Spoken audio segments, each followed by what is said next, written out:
Ok, nous sommes au milieu du chapitre 11 du Mesat Yesharim.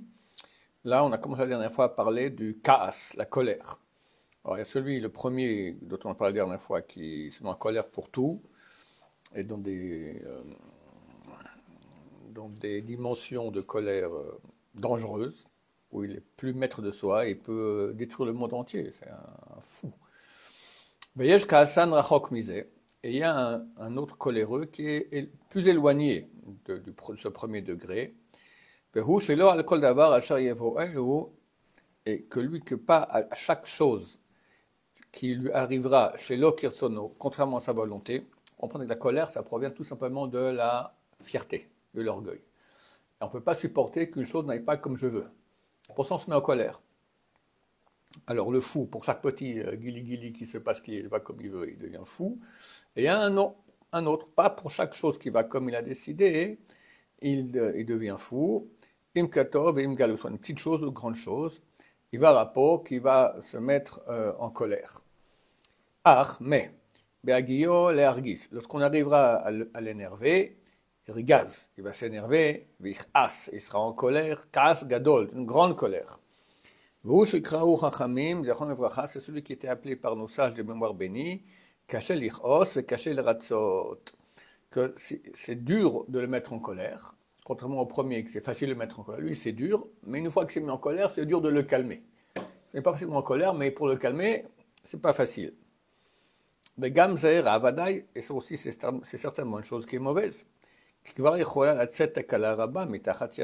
Car déjà, il peut lui arriver une chose très mauvaise, bismanakas, lorsqu'il est en colère. Et après, il ne pourra pas réparer ce qu'il aura tordu. Il y en a déjà qui frappent quand ils sont en colère, il y en a qui cassent des objets, il y en a qui font toutes sortes d'actes complètement fous.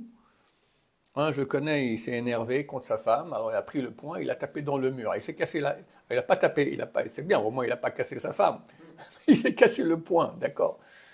C'est complètement fou, d'accord. C'est la colère, voilà, c'est la colère. Veyesh kaasan pachot misé. Et il y en a qui en colère encore moins que cela. Shelo ichas al nekala, qui ne va pas se mettre en colère facilement. Va filuk shiagi alechas, et même quand il arrivera à se mettre en colère, yé kaaso kaas katan. Ce sera une colère petite.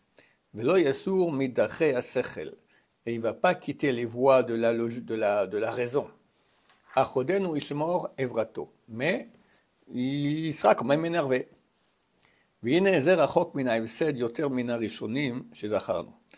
celui-là, il est plus loin du mal qu'il y a dans la colère que les premiers qu'on a cités. Vav gamzot, vadaï, mais c'est certain que lui aussi, shelo egia liot naki, on ne peut pas dire qu'il est propre, car même prudent, il n'est pas encore. Prudent, on a vu que c'est le premier degré de ce livre-là, de faire prudent de ne pas faire de péché. Il se met en colère, et donc il fait un péché quand même, bien que ce n'est pas grosse colère, et ce n'est pas facilement qu'il se met en colère, mais il se met en colère encore.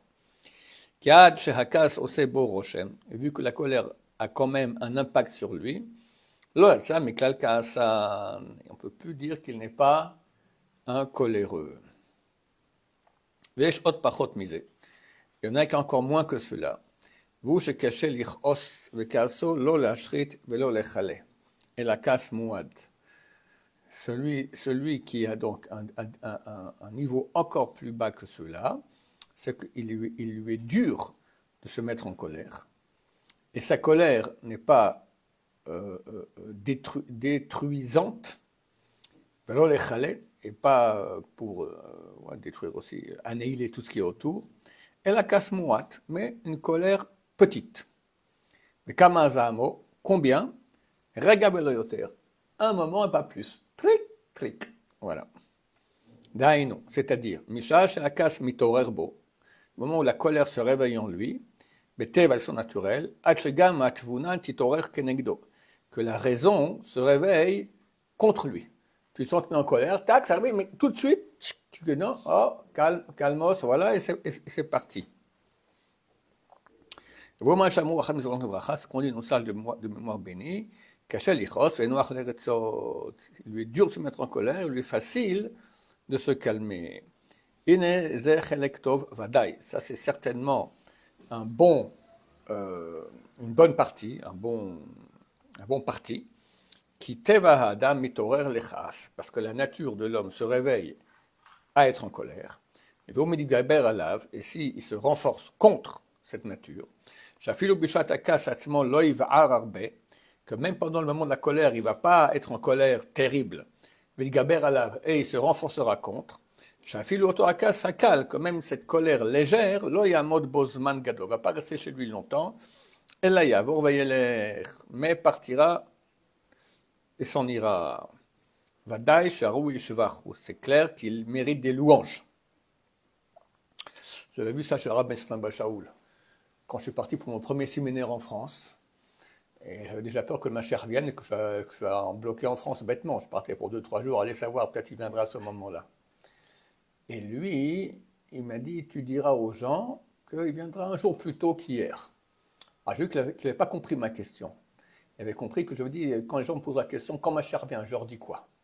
J'avais vu quand je lui pose la question, et j'ai vu qu'il avait un casse, mais ça dure une fraction de seconde, tac, comme ça, puis après il m'a donné cette réponse-là. Mais j'ai vu qu'il n'était pas content, du genre qu'il pose des questions tordues comme ça quand ma chère qui vient. Je dis, non, non, c'est pas ce que je voulais dire. Ouais. Mais, et c'est connu, le rabbin était très casse, hein, très coléreux, il s'est beaucoup travaillé, il est devenu calme comme un étang, Baruch Hashem. Voilà. Donc c'est ce dont parle le Rav ici, c'est digne de louange, parce que c'est très court et ça disparaît tout de suite. V'amru zichronim levracha. Et nos sages de mémoire bénis ont dit Tole eretz al blima. Il y a un verset qui dit que la terre est tenue sur blima. Blima en 2 mots, c'est sur rien. Ou blima, en un mot, c'est sur des freins. La Kabbalah va dire que ce sont les 10 sphères qui freinent la lumière divine, qui ne soit pas trop grande. Alors, néanmoins, les sages d'Israël ont fait sur ce verset de Iov, ils ont fait une dracha, un sens allégorique. On a parlé de freiner. Le monde ne tient que pour celui qui retient sa bouche, freine sa bouche, Bishat Mereva quand il y a la bagarre. Voilà, ta femme dit, tu as fait quelque chose, tu lui as rendu un service bien, elle te tombe dessus que tu as fait le truc pas comme il fallait. Tu dis, mais je comprends pas, je voulais... Bon, tu peux répondre, tu peux t'énerver, tu as voulu faire bien, au contraire, puis elle voit, elle n'accepte même pas ce que tu veux dire, il y a de quoi s'énerver un peu. Eh bien, tu t'écrases. Tu freines ta bouche de chaque blima. Oui, mais du coup, ça peut énerver encore plus l'autre. Oui, alors, je vais m'énerver parce qu'il s'énerve. Si je m'énerve, d'abord, si je m'énerve, elle va s'énerver encore plus. Après, chacun va commencer à dire des mots, après on regarde tout ce qu'on a dit, etc. Moi, je ne vais pas pécher pour qu'elle ne pêche pas. On ne dit pas à quelqu'un ne pêche pour que ton prochain ne pêche pas. Non, on ne fait pas de péché. Donc moi, je ne m'énerve pas. Et puis, à elle de gérer ça. En tout cas, Chazal nous disent que le monde tient pour celui qui freine sa bouche quand il y a la bagarre. C'est pas facile. Ben, le monde tient pour ça. C'est quelques personnes comme ça qui retiennent leur bouche quand il y a la bagarre. C'est phénoménal. Vainu, c'est-à-dire, que déjà sa nature s'est réveillée à être en colère. Et lui, en se renforçant, il freine sa bouche. Omnam. Cependant, le trait de caractère de Hillel le vieux monte au-dessus de tout cela. Que déjà il n'y avait rien qui le mettait en colère. Et même un réveil de la colère n'avait pas lieu chez lui. C'est certain quelqu'un qui est vraiment propre de la colère de façon absolue. Donc la Mara raconte que quelqu'un est venu, avait parié 400 pièces pour arriver à mettre Hillel en colère. Il a fait toutes sortes de choses qui a vraiment de quoi se mettre en colère. Il n'a rien du tout. Baruch Hashem. C'est d'une humilité terrifiante. Encore un paragraphe. Vine. Et voici. Même pour une mitzvah, nos sages nous ont avertis de ne pas se mettre en colère. Même le Rav sur son élève. Et le père sur son fils. Pas qu'il ne faut pas les corriger. Qu'il les corrige et les corrige. Mais sans colère. Si ce n'est pour les diriger dans la voie qui est juste. Et la colère qui peut leur montrer, c'est ça la casse de la colère qui peut leur montrer, c'est une colère du visage, mais pas du cœur. Attention, quelqu'un qui joue qu'il est en colère, facilement il se met en colère. Au contraire, quand on veut ne pas se mettre en colère, il faut commencer à parler avec voix basse, en chuchotant comme ça on contrôle. Mais si on va crier sans être en colère, eh ben, le cri va permettre à la colère de rentrer dans le cœur aussi, on sera vraiment en colère. Donc c'est super difficile ce jeu-là. Ne sois pas apeuré dans ton esprit à te mettre en colère. Et il dit qu'il est évil yarog kaas. Je ne sais pas ce que veut dire exactement, qu'il est évil, quelqu'un de mauvais, la colère tuera. Nos sages de mémoire bénis on dit, Adam Nikar, par trois choses on peut connaître quelqu'un qui il est. Bekoso, dans son verre, quand il est sous, voir qu'est-ce qu'il dit. Bekiso, l'argent, le monde de l'argent, c'est d'accord, comment on réagit. Ou Bekaso, est dans sa colère. Baruch Adonai, Laolam, Amen ve Amen.